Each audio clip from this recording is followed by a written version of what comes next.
Hello everyone, thank you for tuning in to guys. the first episode of Dreams, Memes and Veggie Supremes. I feel as though we're going to have to justify that name, but A little bit.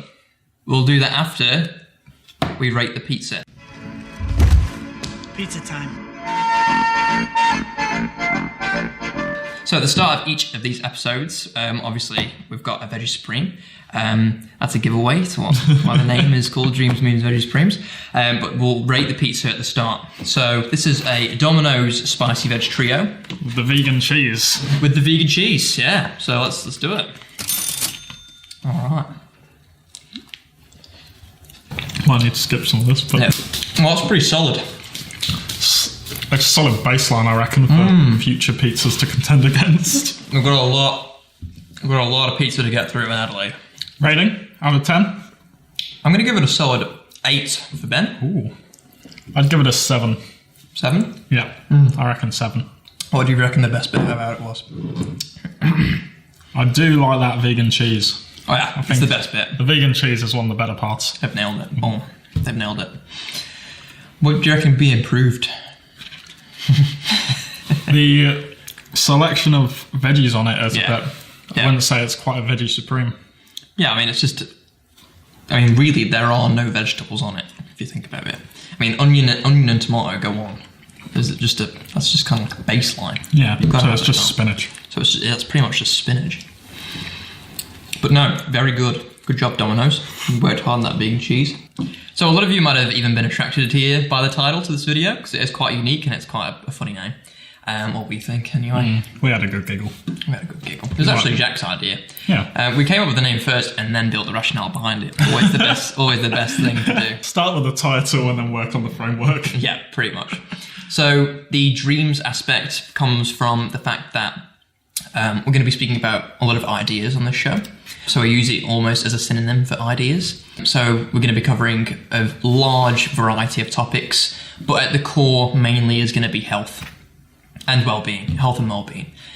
We've got a lot of different topics to touch on there. So today we just thought we wanted to speak about who we are, our origin story, and also veganism. And we'll touch on that in a bit. The memes component. The memes component. If anyone knows us, you know that we're always up for a good laugh and we don't take ourselves too seriously. The memes aspects come from that. And if you go on our Instagram page, you know that we always make original memes. Friday meme day. Friday is meme day. Yeah. So you'll know if you follow us on any of our social media that we do that quite often. And then Veggie Supremes, well, it's kind of self-explanatory at this point. Every episode we're going to be getting on a pizza from a different location or even making our own pizza. Yep. And yeah, well there you go, he's stuck it in. And yeah, we're going to be rating the pizza. And this just essentially encompasses the fact that, Veggie Supremes kind of links in with the first topic that we're going to be speaking about today, which is veganism. So it kind of wraps it up all kind of nicely. Even though it sounds really novel, it's not. Going into some of where we want this show to go and our kind of intentions for it, we want to start off just having some kind of nice, informative, interesting conversations with one another. And then what we really want to do down the road is kind of grow it and start to invite more people on who might have differences of opinions and different things to talk about. Another large component that we want to bring into the episode, probably even in the next episode, episode 2, is an AMA component. So that'll be for both us and our guests. So well in advance, we will be promoting who we'll be having on the show. Yeah. So we've already got a few people lined up, but obviously not for specific shows just yet. So all that to come. But the AMA component is essentially we'll put out a call on our social media if anyone wants to ask any questions for us or the guest that comes on. And we'll answer that in a component. And you never know, like if we get enough questions, we might even make the whole show and more of like an AMA show. Change it up a bit. There's the only real structure to it is the fact that we're going to be speaking about ideas that are centered on health. We're going to be eating pizza, and I would say that's about it. So yeah, that's kind of the loose framework. So do you want to take a minute to kind of introduce yourself, Benji? Of course, yeah, definitely. Good idea. So I'm Ben. I'm co-owner, obviously, of Motiv Fitness and Nutrition. I'm currently studying nutrition at university, and that's kind of what gave me the drive to start Motiv and Fitness and Nutrition with Jack. So actually, I'll give a bit more context. Jack was actually doing his personal training on his own. This is all stuff he wants to say, but it's relevant to me because I saw how he just started this business, and it really motivated me. I really wanted to get into something like that, and be my own boss has always been something I've really been attracted to. And so when I saw Jack doing his PT business on his own, which is just called JB Personal Training and Fitness. Yeah, it was little startup. Yeah, and dipping the toe in the water. And it inspired me and loads of other of my friends as well, because we saw, this is awesome what he's doing. And so I've got a massive passion for health and helping people, especially with weight loss and fitness. I love the fitness aspect and how it relates to nutrition. And so, kind of Jack and I had pretty much both had the same idea, didn't we? Combine it and rebrand it, and that's what we did. So here I am, and now I'm working with numerous clients. We've already made some great progress with some clients through nutrition and fitness, and I'm loving it. You, Jack? Sorry, I know a lot of that's crossed over with you. But I was working in a fast food restaurant for about 3 years or so. And at one point I just went, you know what, if I'm just going to be working my way through university, I'm going to do something that I enjoy rather than just getting by week. I did a pretty intensive personal training course over the uni break, and then just started up straight away as soon as I was qualified, essentially, with not too much of an idea of how to run a business at that point, which is quite evident if you look at where I was back then. A few months down the road, spoke to Ben, as he just said. Some of my clients wanted some help with nutrition, and Ben was much more knowledgeable than me on it. So we just decided that it might be more efficient to team up. As you can see. Nutrition experts, yeah. It's not contradictory in the slide. So that's a rundown of kind of... That's the Motiv origin story. Yeah, it's the Motiv origin story. And what else are you doing in your spare time, Jack? I'm at uni studying animal behaviour and psychology as a double degree, which is incredibly interesting. Really enjoy that. And then I'm also setting the very basic frameworks for a book in the future, mostly focusing around veganism, which we'll see how that goes. Keep everyone updated on that. No, it's. I love the work that Jack's doing with the book especially. I won't obviously give anything away. Yeah, I mean, I can't really say anything, can I? No, I can't really say anything. It's gonna be awesome. It's gonna be awesome, simple as that, and it's gonna be like nothing that's out there, I feel, so far. Personally, I'm studying nutrition, obviously, at university, but I've also got my fingers in some other pies. One of them is I love filmmaking. I've just got a massive passion for it, and in social media marketing in general as well. And so I'm a part of a business called Inbound Media, and I'm essentially head of the video department there. Hence why we've got quite a flashy setup, if I might say, without sounding too big-headed. But yeah, so I've just got a passion for videography, and that's what I love doing. I love making films that tell stories and allowing people who are doing great things to get their voices heard. So anyone who's got a sustainability or an ethical edge, a business that's doing something different, that's helping the planet and helping people, really drives me, and I want to get their stories told. So that's what I do and what we do essentially at Inbound Media. So if you want to check that out, we'll probably put some links in the description if you want to have a look at that. But yeah, so obviously it really leans into Motiv as well with Inbound, because obviously with me being in both, there's a good relationship there. Yeah, essentially we can have an edge over our competition with media content, with our marketing style. Providing value is something that we really want to do at Motiv as well. That's just going back to what we're about at Motiv, is really providing value up front, really giving you the tools essentially to help you do it on your own. And even in our nutrition services and our fitness services and our combined services, that's what we're always doing. That's all we're doing. We're making you independent so that you can go on your own health journey. Take your health into your own hands.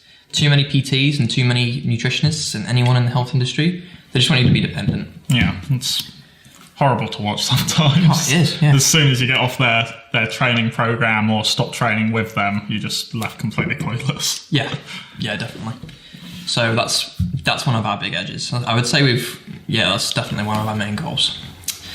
So without further ado, let's go into the first topic, which is veganism. Veganism.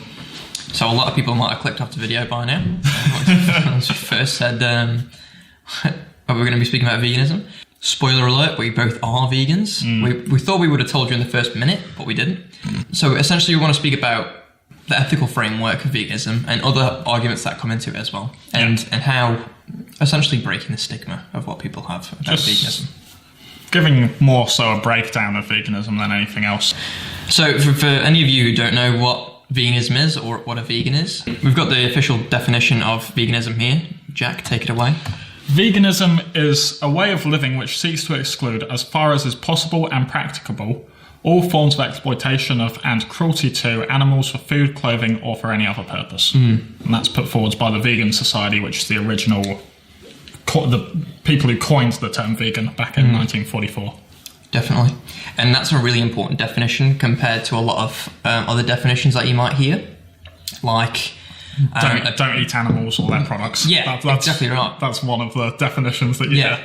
I mean, the Merriam-Webster one I know says that is someone who doesn't eat or use. Yeah, I think it's doesn't eat or use animal products, which has a lot of ethical and moral holes in it. Essentially, it's not the act of eating animals that is immoral, or at least in my opinion. The definition of vegan, according to Merriam-Webster, is a strict vegetarian who consumes no food such as meat, eggs, or dairy products that come from animals. Also, one who abstains from using animal products such as leather. Yeah. And although that touches on a lot of the points, it's got a big hole in it, and that's the fact that they are, it almost says that the point of, well, the ethical quarrel is the fact that you're eating the animal product, am I right in saying that? And using leather, even that's wrong, because I find nothing wrong if you're wearing secondhand leather or something that you had previously when you weren't vegan, you bought it when you weren't vegan, you had a leather jacket, for example. Wearing there's no problem with that. Yeah, I mean, there's no real ethical quarrel there with the vegan framework, which we'll probably get into in a moment. Yeah, because that might leave a few people confused. Yeah, definitely. And it's I feel as though people who do have a problem with that, or vegans who do have a problem with that, almost trying to be too pure. Too dogmatic. Yeah, too dogmatic and too pure. Don't use any animal products, and they don't have an actual ethical framework. They just have that framework, the dogmatic framework of don't use the animal products. Yeah. It's frustrating, and especially like with like ground meat, that's a perfect example. There's no, as long as the initial biopsy, the initial tissue sample was obtained in a way that didn't kill or harm the animal. Yeah, there's nothing wrong with that, but people will still outrightly say, well, vegans will still outrightly say it's not vegan, even though there's been no harm caused there. I mean, that's what it's about. It's about harm. So Jack's much more educated on more of the ethical framework of veganism because of his book and looking into consciousness and all the rest. I'd like you to... Spoilers. Yeah. Oh, that is a bit of a spoiler. Is that okay? Essentially, you can look at it objectively and say, if you can admit that a world in which any conscious creature, every conscious creature, is suffering to the greatest extent possible, just imagine that for a second, everything is suffering as much as it possibly can for as long as it possibly can. That's a horrible thought. Exactly. If you can think of something worse than that, I think that you're not imagining hard enough. That is the word. If the word bad means something, that's what it means. Which means that any move away from that is a good thing. And we can use just that knowledge to go, okay, so suffering is bad and moving away from it is good. And that essentially sets up the ethical framework for veganism. Would you say good moving away, or at least neutral? Or would you go as far to say it's good to move away from the bad? Well, I mean, I think if you move far enough away from the bad, then it becomes good. I'm seeing this on a scale of bad and good. Well, no, sorry, I get what you mean now. Yeah. So if something's bad and you make it slightly less bad, you've still moved towards the good, which means you've made a good decision. Yeah, I get it. So, good decision. Okay, yeah, that's a good way of pouring it. Yeah, I like that. So it's still a bad situation, but it's less bad, and therefore it's better, essentially. Yeah. Just working around some of the terminology can be hard. Definitely. Yeah. A lot of philosophers smarter than us have hit the nail on the head with this. Yeah. But you don't need to be a seasoned philosopher to know this. I mean, it's the way I see it, it's a simple extension of human rights. The same reason you grant rights to humans is the same reason why you should grant rights to animals. Not all rights. I'm not saying that animals should be able to walk into the polling booths and vote. Obviously, that's ridiculous. Or be given the right to drive. That's just pathetic. I'm saying the same basic rights that we give to humans, so not raising them to be killed and eaten.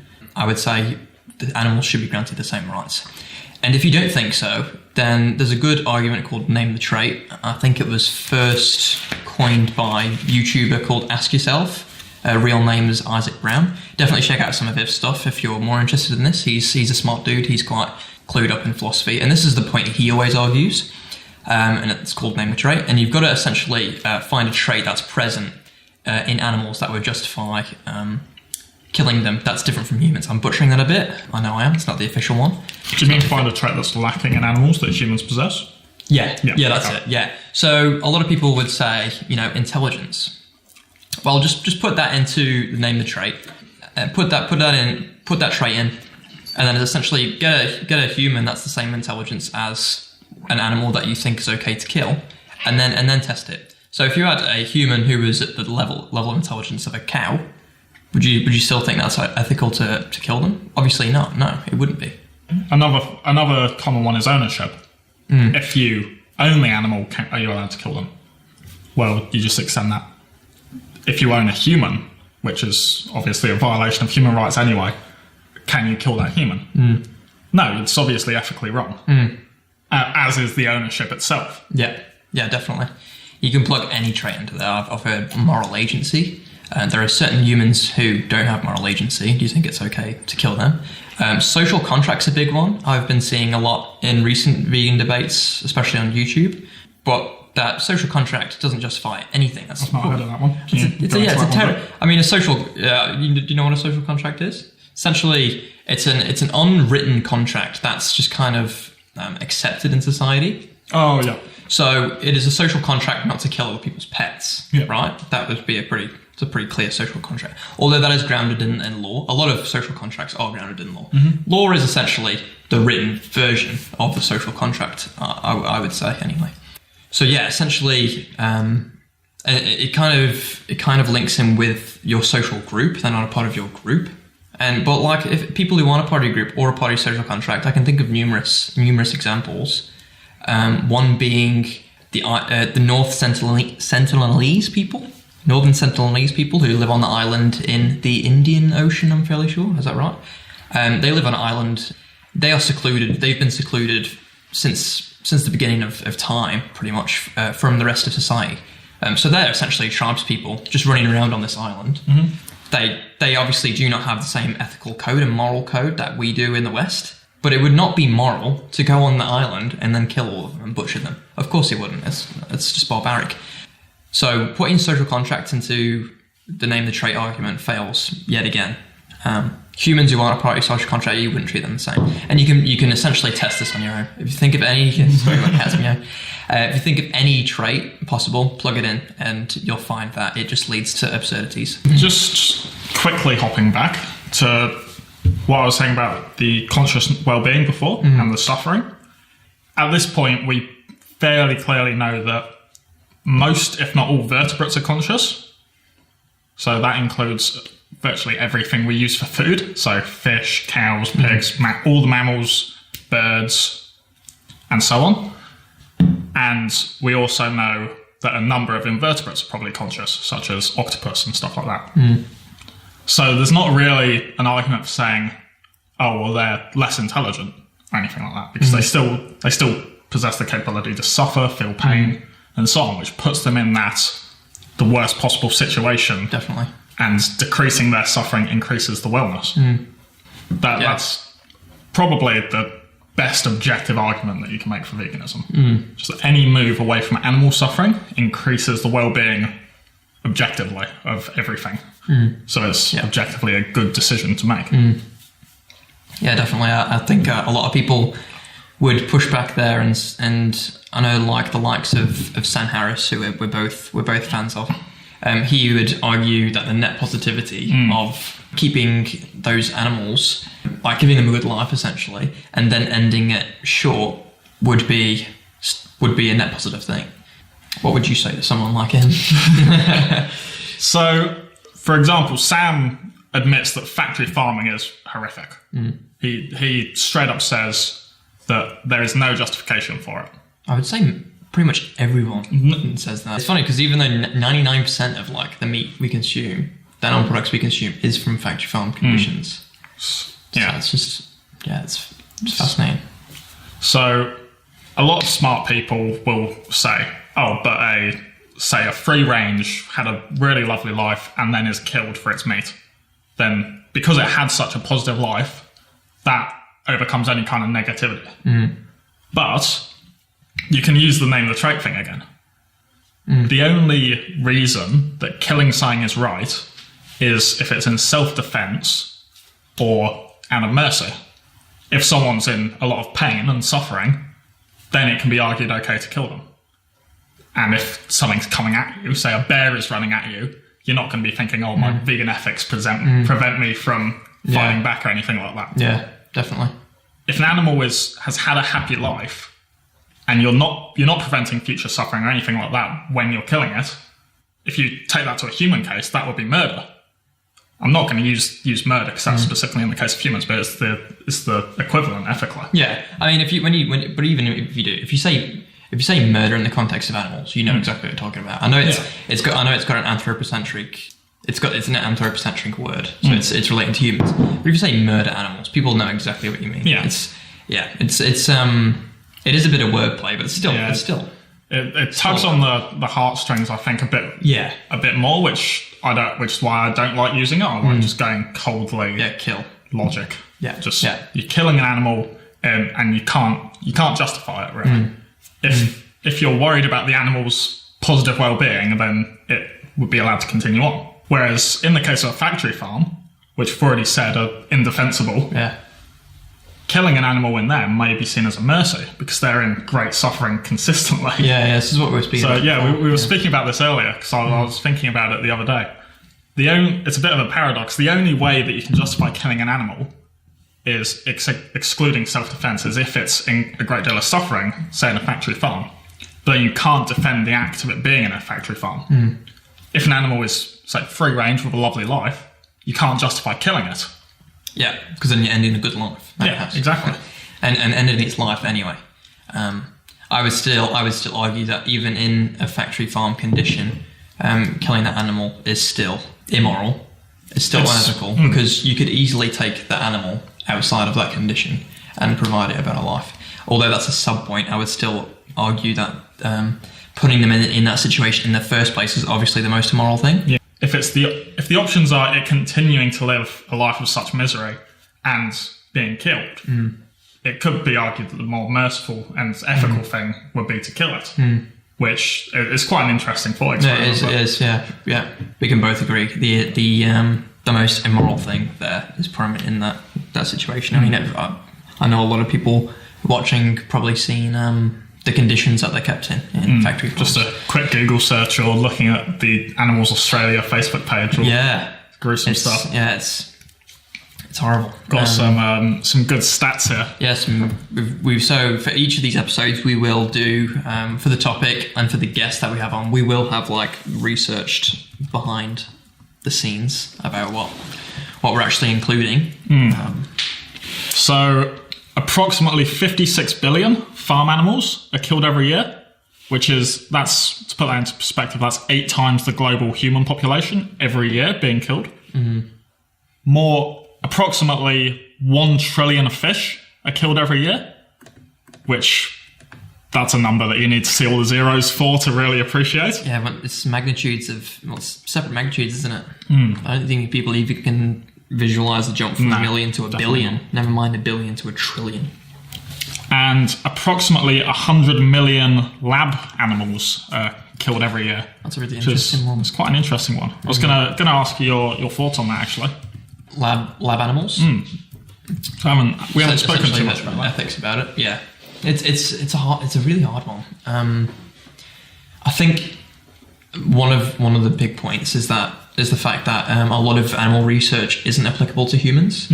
Obviously, we don't have a rat's physiology. We have a totally different physiology. I know it's a good segue into then you doing human research. and performing epidemiological research and other forms of research. But a lot of the time it can be really unreliable. I can't reference a study to that, how, the efficacy of using lab animals for human research. But it's so hard because like the amount of good you could do from sacrificing animals, almost like that's got a religious connotation, but you know what I mean by when I say sacrificing. It could outweigh how unethical and how immoral it is to keep those lab animals and test on them. So essentially the outcome could justify the meat. Okay, cool. I think we're more or less in agreement there. I would take mostly a consequentialist stance on that. Yeah, definitely. If you have the ability to save thousands of human lives, then experimenting on some fewer number of creatures may be the more ethical thing to do. It would be almost unethical to not do so. Yeah. But I think in the case of industries like the cosmetic industry, there's almost no defense of those. Yeah, it's always got to be in health research, hasn't it? Medicine and stuff. Yeah. It's always got to be. But even then, like applying a consequentialist framework to it, it might not work in the same way that you would apply it to other things, because you really don't know if you're going to get the results that you want out of. Yeah. You know what I mean? How long will you it... have to be fairly sure that you're going to get some good data and some valuable data. Which is why I was just going to say, I think it's a case-by-case basis. Yeah, I think if you've got a really high degree of knowing, a high degree of certainty in that the animal research will provide positive outcomes, net positive outcomes, I would adopt the kind of consequentialist standpoint on that and then say it is justified. But yeah, it's such a hard topic to speak about. I mean, I'm sure a lot of vegans watching and that will like cringe, and listening to this will cringe. If you do, think of some good arguments against it. I mean, I can't think of any good arguments except for the fact that you are killing the animal. Obviously, that's a horrible thing, but how many more lives will you save because of that? That's essentially what you've got to weigh up and compare. And especially humans are superior to animals, other non-human animals. That's something I believe. In what ways? In what way? Mostly, I would say consciousness. We've got a much higher degree of consciousness and obviously intelligence. Although those two, they're correlated, intelligence and consciousness. Am I right in saying that? Likely. Most likely. Yeah. More so with the complexity of a brain. A more complex brain is likely to be more intelligent, and a more complex brain is also likely to hold more potential for higher levels of consciousness. Yeah. So they are correlated, but in a very strange way to look at. Definitely. It's a lot simpler than just that. Hey? I would definitely say that humans are up there with the most conscious creatures. So, sacrificing very little and less conscious creatures to vastly increase the well-being and survival of higher conscious creatures. I would say that's a point to be made as well. For in support of using lab animals. And that's something that's going to be quite interesting going forwards as we learn more about the nature of consciousness. Definitely, For all we know, there could only be one level of consciousness. You're either conscious or you're not conscious. It's like it's like a switch. It's like a switch. So as soon as an animal's conscious, it could be as conscious as a human. In which case, that argument would fall in on itself. Definitely. Or you could have the different levels of consciousness, which is probably the prevailing theory at the moment, where humans are up there with the most conscious creatures, such as other primates and cetaceans like dolphins and whales and such. Orcas. Yeah. It's prickly territory. It's choppy waters to navigate. It's an incomplete science at this point. It's so hard, and to make ethical judgments on that is really hard. But just going back to what I was saying before, if you have the research, for example, I'm not sure if this happened, but no, it didn't happen with smallpox. Smallpox is the biggest killer of any disease ever to it. I think it's 300 million. I can go for a quick Google. Google it. I don't think I'm just using this. This is just more of a theoretical, hypothetical thing here. If you've used animal research to cure or vaccinate against something like smallpox, you've got that. But again, that's what you get. 300 million in the 20th century alone. Oh, in the 20th century alone. Wow. 300 to 500 million deaths from smallpox. So I think something that has the potential to kill that many humans, and you were able to stop that with the sacrifice of very small amount of lab animals, I would say that's justified. Mm-hmm. And it also led to our entire knowledge of vaccines and stuff like that. Yeah, Edward Jenner, good old Edward Jenner. Saved a massive number of lives. Yeah, that's a really good point. If you compare the consequences of, say, the few original animals that were tested and perhaps harmed to the entirety of humanity that's been saved from such easily curable diseases, or preventable diseases, up until this point, it's almost a non-argument. Yeah, definitely. But there are other arguments for veganism. So taking a bit of step back here now from ethics and going into health, I'll let you take this one pretty much. Mostly nutrition based. Yeah, it is mostly nutrition. It's all nutrition based. Although there are health benefits that come from the environment, like reduced pollution, but mostly focus on just the health of actually the food that you consume on a vegan diet, and it's mostly actually the food that you're avoiding. It's like a double whammy. It's you're increasing, most of the time you're increasing your consumption of really healthy foods that you might have had in place. You might have had a steak in place of before. So you're avoiding unhealthy foods that are linked to chronic disease. Disclaimer straight away at the start of this: a vegan diet can be unhealthy, and even when done healthy, it's not a miracle diet. There's no magic involved with not eating meat. There's no magic involved. First and foremost, for myself, and I know I can definitely say for you as well, Jack. I'll speak for you here. It's definitely the ethical that comes first. It's definitely the ethics that come first for us, and that's why we have a business that's in a way centered around this philosophy of veganism. I thought you were about to call me a junk food vegan just then. That's also true. As we just finished the pizza. Yeah, right. I would always argue veganism from an ethical standpoint. Yeah. But although I will tailor the approach to the individual, I know if I did not care about ethics, I would then argue the health or the environmental standpoints, because I know that a lot of the time the ethics will follow. Once you've got one foot in the door, say with health or environment, the other foot will follow. The ethics will follow. I've seen that. I've seen that with loads of people, because at first we were just literally speaking about this before as well. Yeah. I would say no. Don't ever argue veganism from a health or environmental standpoint. There are too many holes, which is true. It's still true. There's a lot of holes. You can argue it a lot better from the other side. They don't work brilliantly as the sole reason. As ethics can work on its own. Definitely. With health and environmental reasons as supplements, essentially. Yeah. Whereas health and environmental factors can't really stand on their own. Yeah, for sure. But yeah, I've adopted my belief now, because I thought you'd never include that as your sole reasoning. Like, let them know obviously about the ethical framework and the sole reason of veganism, the framework behind veganism. But if that's not doing it for them, and they need to hear some health or environmental arguments, do it, because a lot of the time the ethics will follow. Yeah, I think there's a bit of psychology going on there, with maybe like even a bit of beneficial cognitive bias. Like, because they are vegan, even it may not be for ethical reasons. They are confirmation bias, not cognitive bias. Thank you.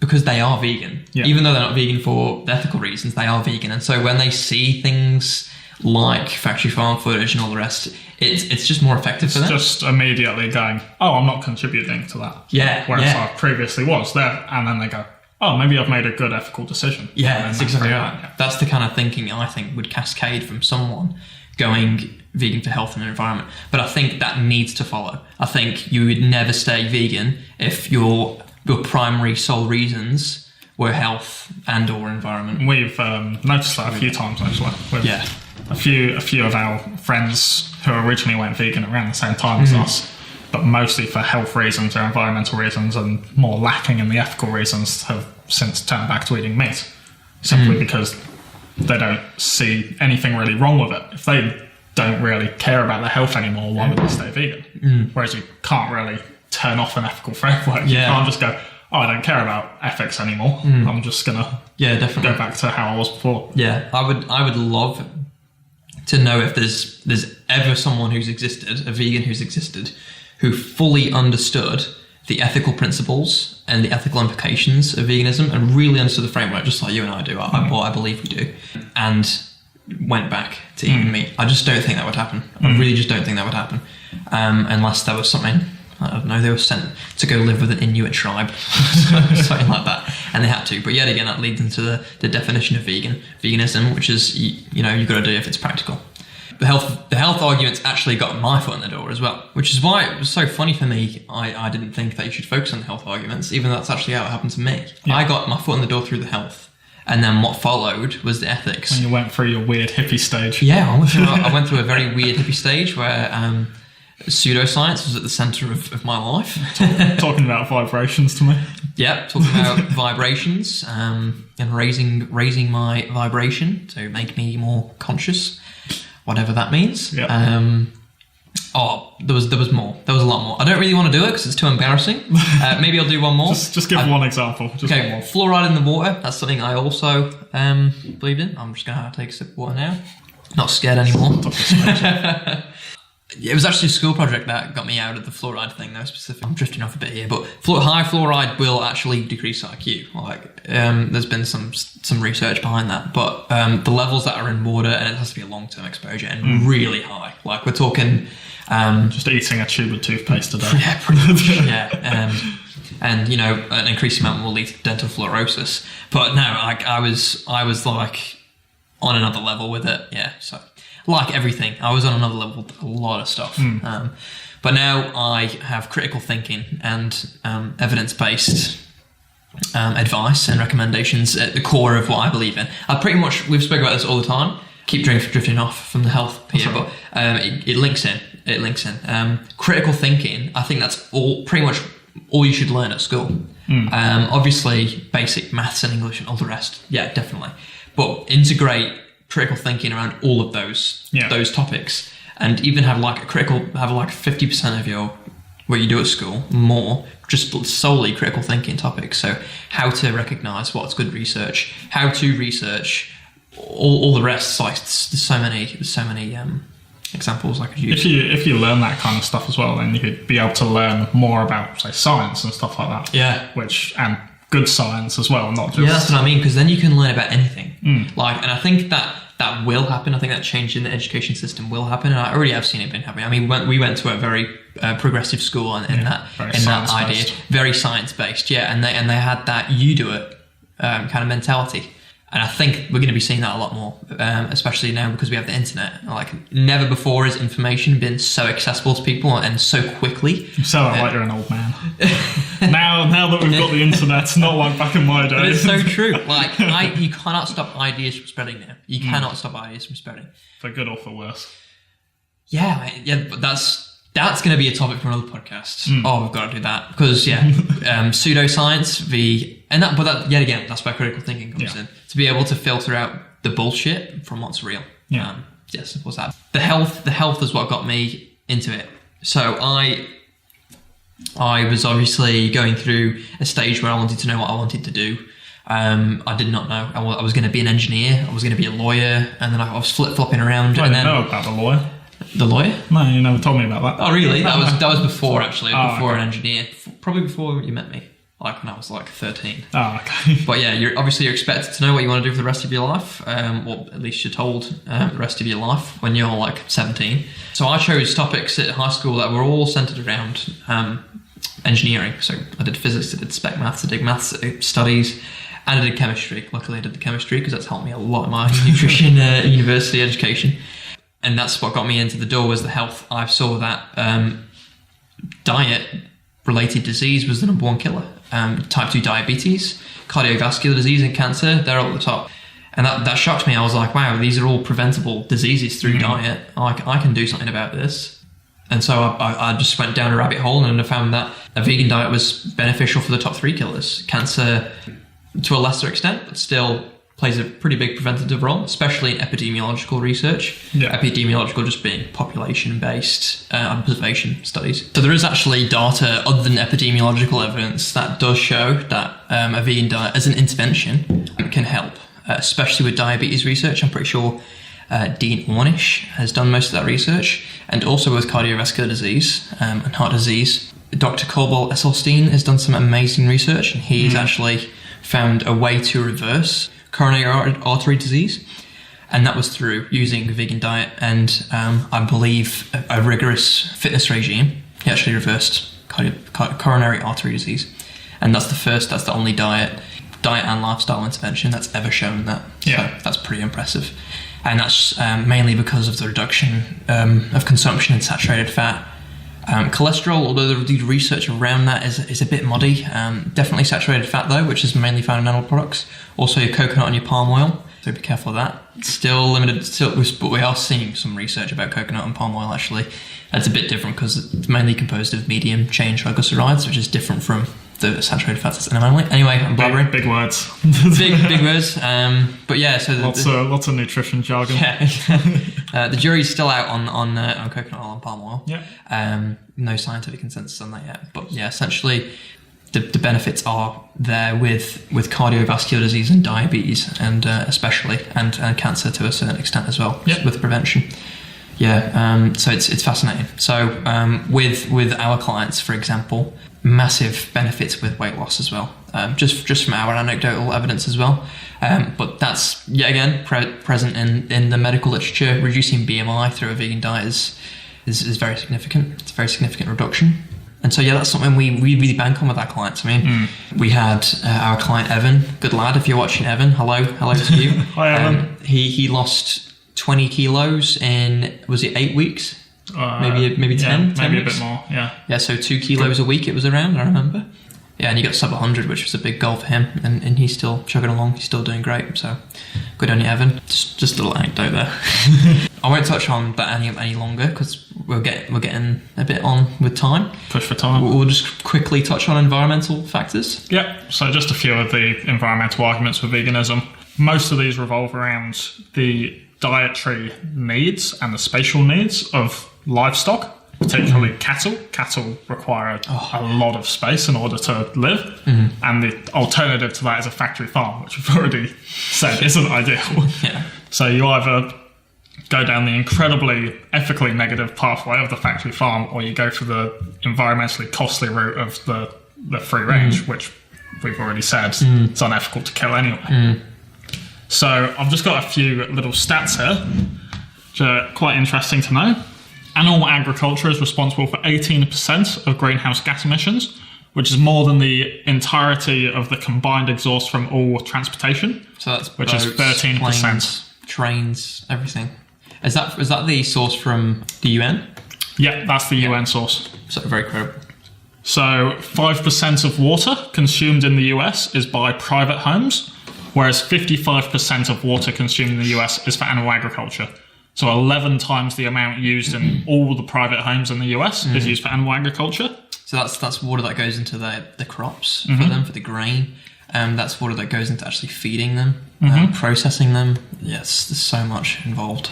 Animal agriculture is responsible for up to 91% of the Amazon deforestation. So that's, again, through just the land used to rear them and the land used to feed them. It's funny because a lot of environmental organisations will say it's mining and logging that's mainly the contributor, but it's animal agriculture is the vast that you get, and then the logging is essentially a side. Yeah, it's for you log, you sell the trees and the wood, and then you put animals there. Yeah, this is a little cool statistic.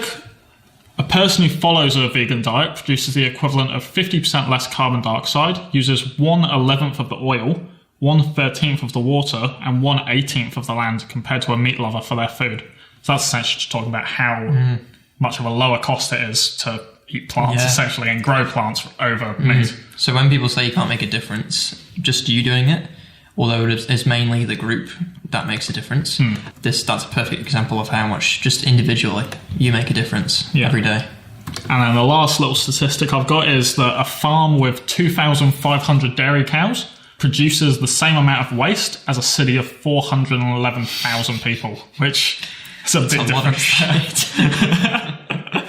Goes straight into river systems, lakes, and so on. And it's pollution's a massive problem. I mean, I'm not sure if anyone watching or you have seen the aerial footage, the drone footage of some of the piggeries, especially. Piggeries are it's insane. The water is like black, like red. Yeah. There's like black. a red pool and a black pool, and one's for essentially the animal blood after it's slaughtered, and the other one's for waste. Oh my god, it's very dark. I thought it was both waste. No way. On all points, ethical, health, environmental.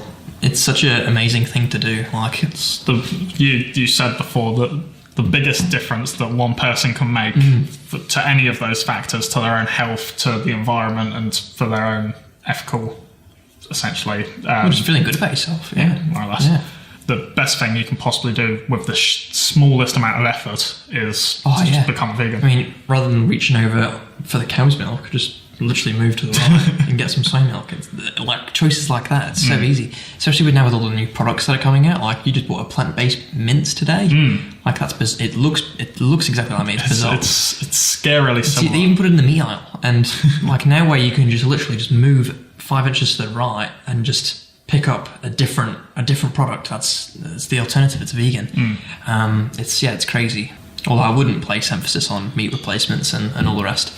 Whole foods, obviously, at the centre of your diet is the most important thing. But yeah, it's just so convenient. It's so convenient, and now especially Australia, where we live, it's so convenient. And I know everywhere else it is. England, every Western country, the US. Yeah, it's so convenient, and there really isn't an excuse to do it.